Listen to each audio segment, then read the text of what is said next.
ಇದು ಸ್ವಲ್ಪ ಬೇಳೆ ತೊಗೊಂಡಿದ್ದೀನಿ, ಅಂದರೆ ಒಂದು ದಿವಸಕ್ಕಾಗುವಷ್ಟೇ ಸಾರು ಮಾಡ್ತಾ ಇರೋದು, ಅದಕ್ಕೋಸ್ಕರ ಸ್ವಲ್ಪನೇ ಇದೆ ಬೇಳೆ.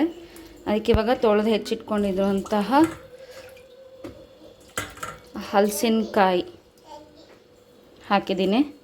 ಇವಾಗ ಇದನ್ನು 2 ವಿಸಿಲ್ ಬರೋವರೆಗೂ ಕೂಗಿಸ್ಕೊಳ್ಳೋದು.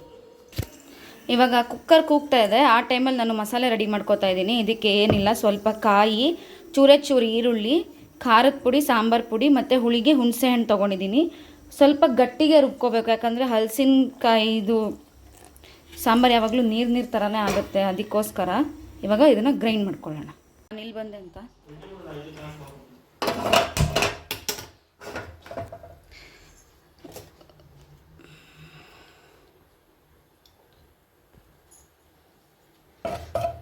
ಈಗ ಎಣ್ಣೆ ಕಾದಿದೆ. ಅದಕ್ಕೆ ಇವಾಗ ನಾನು ಸಾಸಿವೆ, ಜೀರಿಗೆ, ಹಸಿಮೆಣಸಿನ್ಕಾಯಿ ಅರಿಶಿನ ಪೌಡ್ರ್ ಹಾಕಿದ್ದೀನಿ. ಇಲ್ಲಿ ಬೇಳೆ ಮತ್ತು ಹಲಸಿನಕಾಯಿ ಸಹ ಕುಕ್ಕರಲ್ಲಿ ಬೆಂದು ರೆಡಿಯಾಗಿದೆ. ಇವಾಗ ಎಣ್ಣೆ ಚಟಪಟ ಅಂತ ಅಂದಮೇಲೆ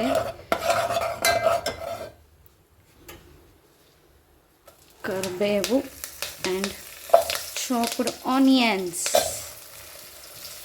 ಹಾಕ್ತಾ ಇದ್ದೀನಿ.